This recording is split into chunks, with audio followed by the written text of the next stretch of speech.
of the future. We are kicking off different times each week to jump online for a chat for half an hour and talk about different things that are happening and what's relevant this week. I'm going to kick us off with a passage from the book Bold by Peter Diamandis and Stephen Kotler. I'm revisiting an old favorite, and the chapter is about building communities, and we're getting straight into reputation economics. The trillions of hours of free time the population of the planet has to spend doing the things they care about is how New York professor Clay Shirky defines the term cognitive surplus.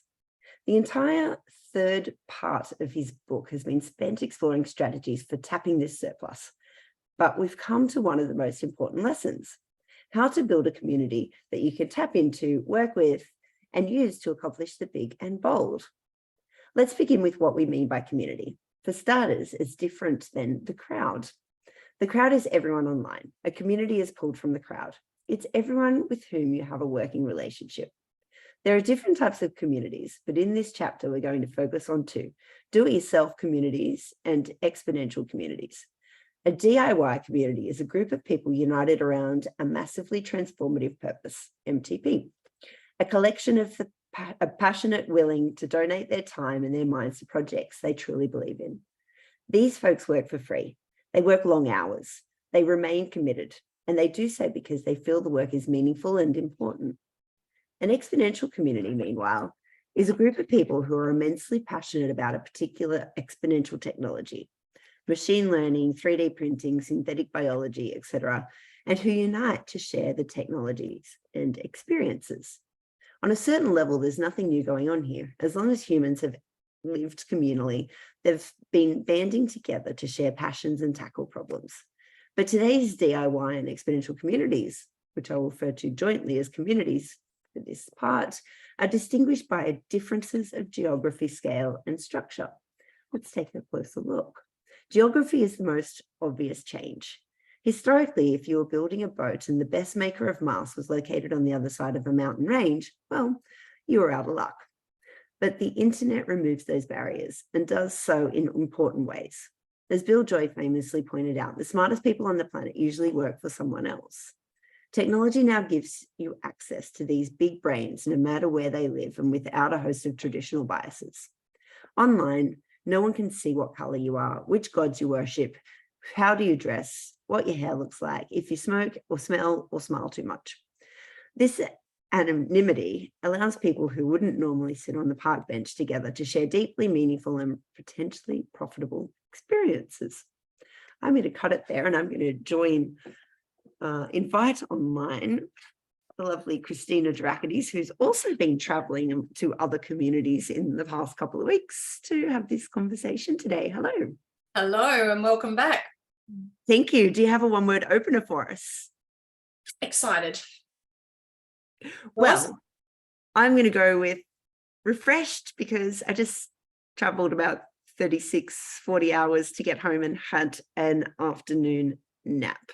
So I've been all around the world. Now, we haven't caught up for a good few weeks because you've been traveling, then I've been traveling, and you're about to travel again tomorrow. So let's catch up. How were your travels? Very inspiring. So I had a week in Mountain View, Silicon Valley, with our Singularity expert colleagues, which was highly inspiring, met some remarkable people.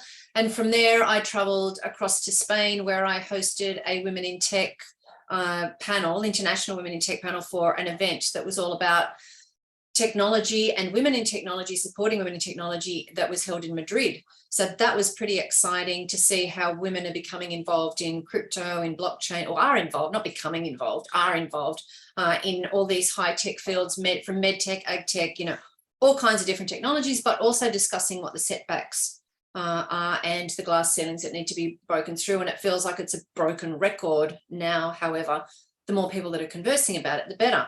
And you have had some exciting experiences as well. So where have you been? I've done a number of speaking in Sydney lately, actually, but I jumped on a plane. The overseas travel that I have done, I went to Greece, to Antiparos with the Actai community, And we were kite surfing and doing tech talks and bringing together a number of incredible people in the community. So led by Bill Tai and Lars Rasmussen, this time is the inventor of Google Maps. We had an incredible gathering in these beautiful big villas on the Greek island, and first time I went to Greece. So I know you go every year. I was very excited to be able to experience that. It was summer and it was warm and it was beautiful.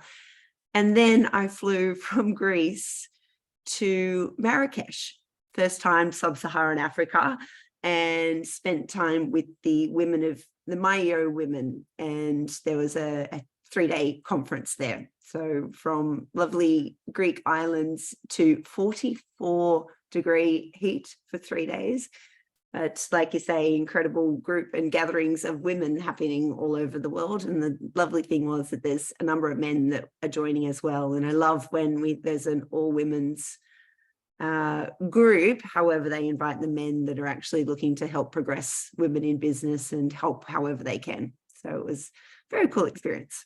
I think that's super important, because the same happened in Spain as well. That there were men at the table, and there were men presenting and hosting and things like this. So it was all about women in tech, but it didn't necessarily have to come from women only. It was also being supported by men who were supporting women in tech in various ways, whether it be with new technology, whether it be financially, whether it be through journalism, etc. So that was really good. And the interesting thing at the Singularity Expert, at the Singularity Executive Program, where there were 57 people in the cohort, and I think there were 15 women in the room. And believe it or not, I think that was the biggest contingent of females that they had there. But to their credit, they're actually offering scholarships and very much encouraging more women to attend. And they really want to reach that 50-50 margin with men and women in the audience, because it's a very carefully curated audience. And they've actually exceeded that with speakers. So without even trying, there's a really nice balance. It may not be exactly 50-50. Sometimes it might be, more female than male, more male than female. And they no longer have to go do the count. They go, have we got the best experts in the room? Oh, by the way, let's do the count, which is my way of thinking, that's the parity that we should be trying to get to. Let's talk about some of the technologies, because I always love when I first went to Singularity University over in the Mountain View at the NASA campus. I walked in, there was a sign, how will you have a positive impact on 1 billion people in the next 10 years? And I was taken aback. I thought I was smart before I read that sign and thought I must do things differently. And what I loved about the program was that the next 5 days or so taught all about the different exponential technologies that can help people impact 1 billion people. And that was first back in 2012, and we've been running programs for the last 6 years together, 5-6 years together, teaching large corporates, governments, startups, all types of businesses about these technologies. Was there anything that stood out to you? Yeah, I think there were two things that stood out. Clearly we were there, or not clearly, for the listeners, we were there at a time on the day that Apple announced Apple Vision. So that was pretty incredible. And just that morning, one of the SU speakers had said, forget terms, the metaverse, or all the far out, the big marketing concepts. This area will be known as spatial computing. Apple come out and what terminology do they use but spatial computing? So, we're used to hearing things first at Singularity, and that kind of happened in that regard. I think one of the talks I found the most interesting was how we're using space. So yes, there's a whole ethical debate to be had around, should we be building, spaceships? Should we be going to Mars? Should we? That is a should conversation that we're not actually going to get into. But what I found fascinating about the work that is being done in space, so people are very much aware that we're going to space and we're mining asteroids and planets, and we're looking for water, and we're looking for, all these kind of things. What a lot of people don't know is that we're also using space to speed up testing. So if you send a tumor into space, and you're testing certain responses to certain medicines, it happens faster. I can't exactly explain why. It has to do with gravity and the air, like the constitution of the air that's out there, or lack of air that's out there.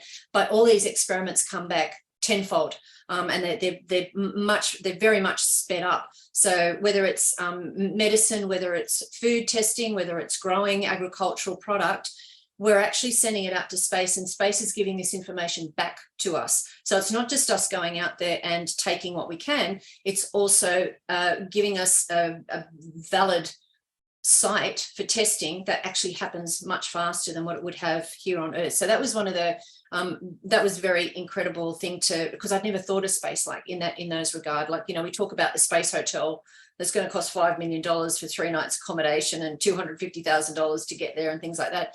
So we think about us projecting out, but we don't actually think about what's coming back from space. And the other thing that I found, there's lots of ethical conversations clearly happening around ChatGPT and just because we can, should we, lots of ethical discussions happening in that regard. But the other thing that was really super cool was we had, again, it was in the space race. So there was a company there that was developing food for astronauts, and they've developed this really, really lovely chocolate that has every single protein, every single nutrient.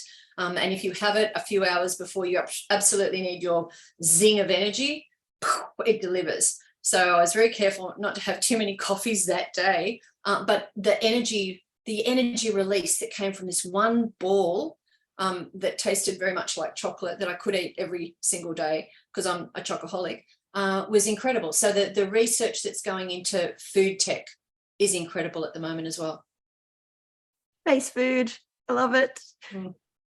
I had the absolute privilege to interview Richard Branson a couple of weeks ago, and it's a private video for the EO community. So if you're in EO, jump online to the online learning platform and you can see that video. Hopefully they'll release it and we'll be able to see a little bit more. But the conversation was so fascinating because Richard has launched a space company and just been to space recently. I saw, was it Virgin Galactic?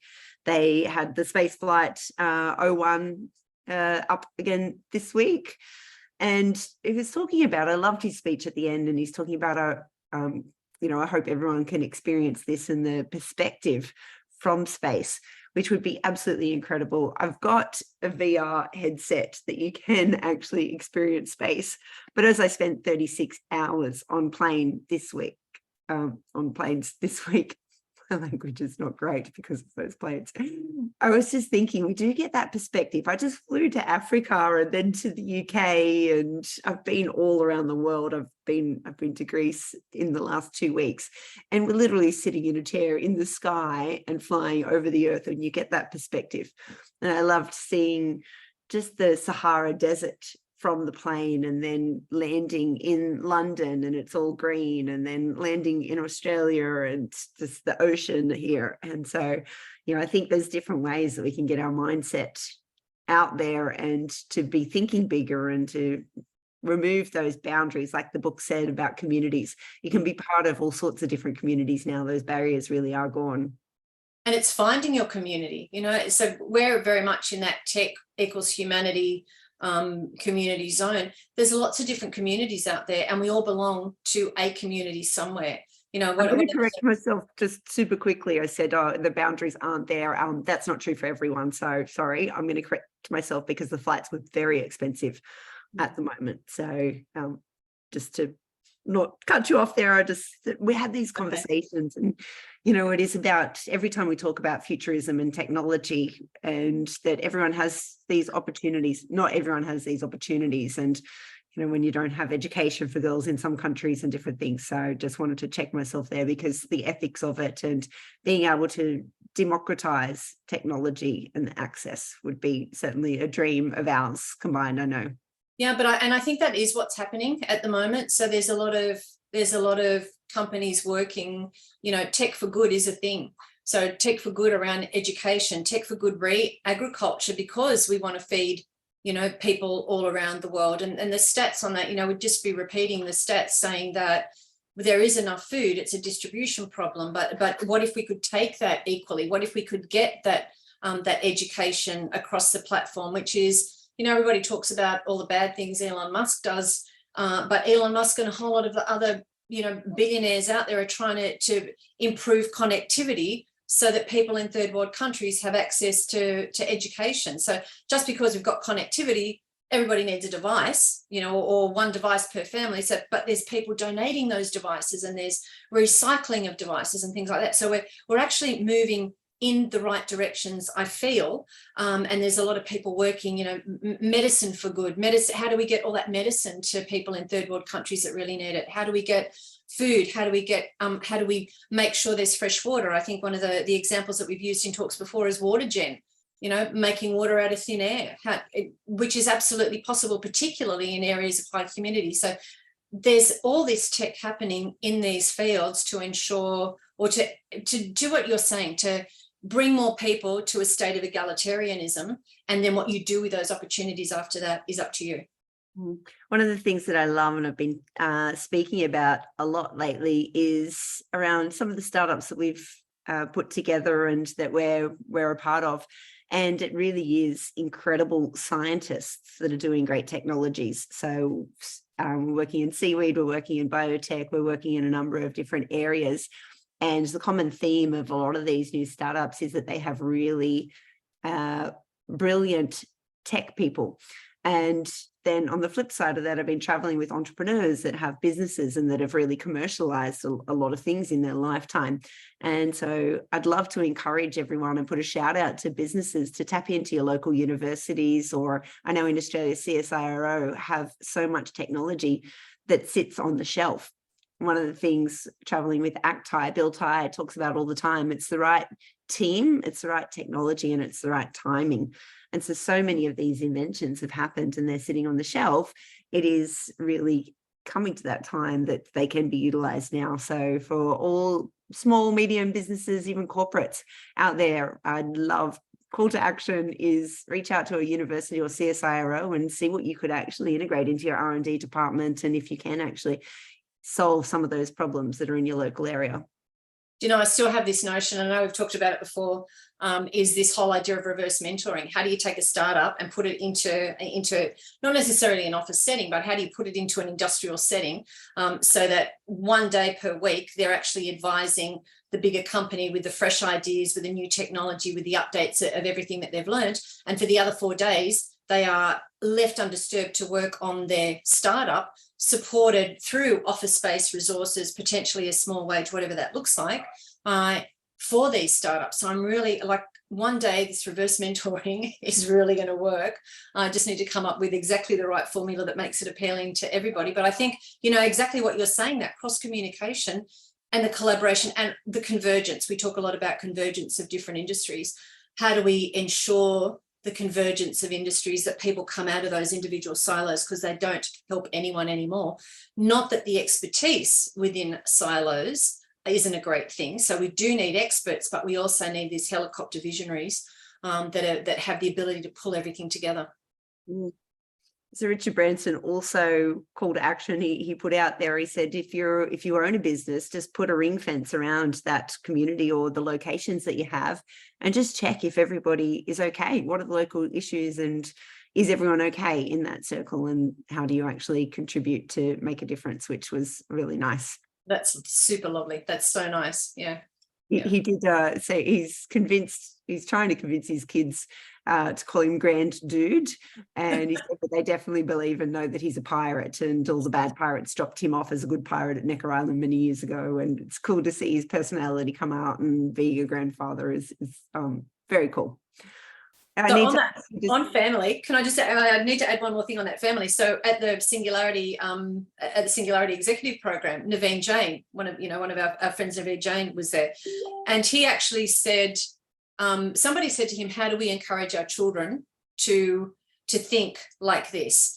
And one of the most profound statements, recorded as one of the most profound, I'm not saying that, but one of the statements that the group found most profound in a follow-up survey was, what did you take away with you? And it was when Naveen said, don't tell your children stories at night, don't read them books, get them to tell you a story, but you give them 3 items, and it might be pencil, painting, microphone, and ask them to put a story together about the 3 random items that you have given them, and then it's up to you also to add to the story so that it becomes this shared experience, but you're also thinking way beyond what your normal capacity might be, because all of a sudden you've got to link 3 things that theoretically may be disparate.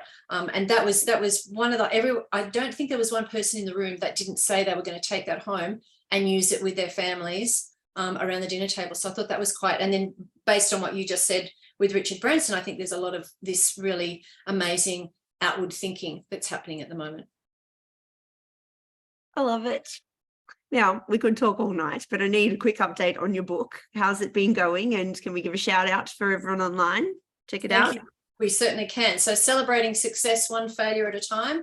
What's been really interesting for me is that people have reached out at the end of each chapter even and said, oh my goodness, I thought this about the Jane Huxley chapter.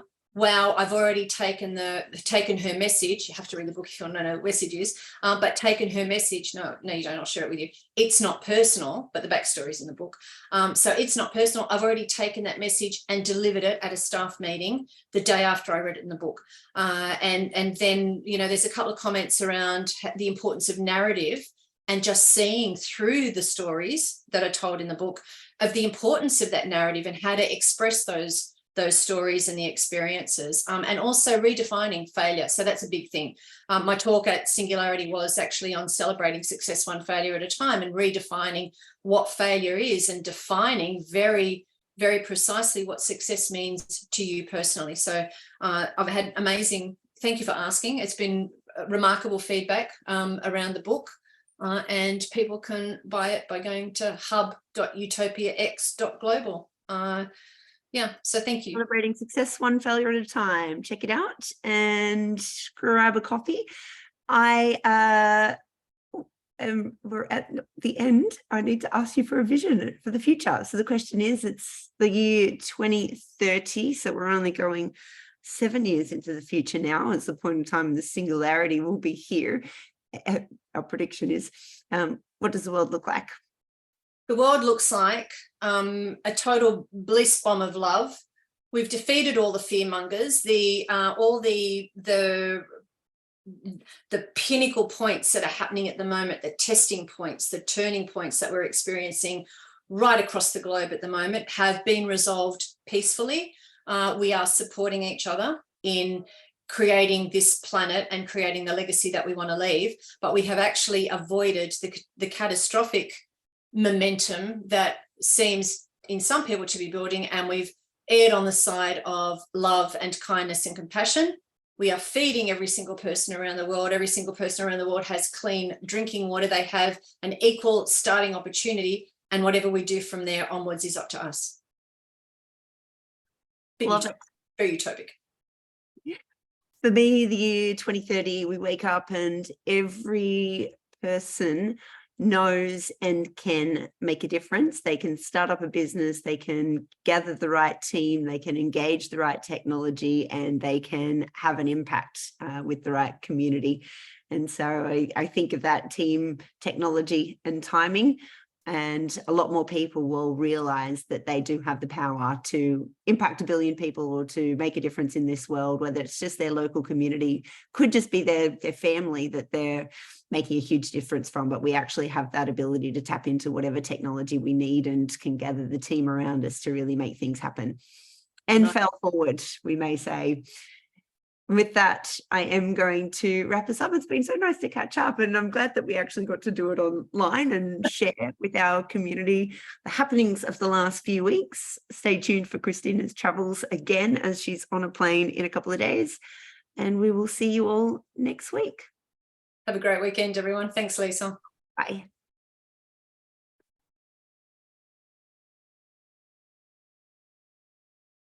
And then we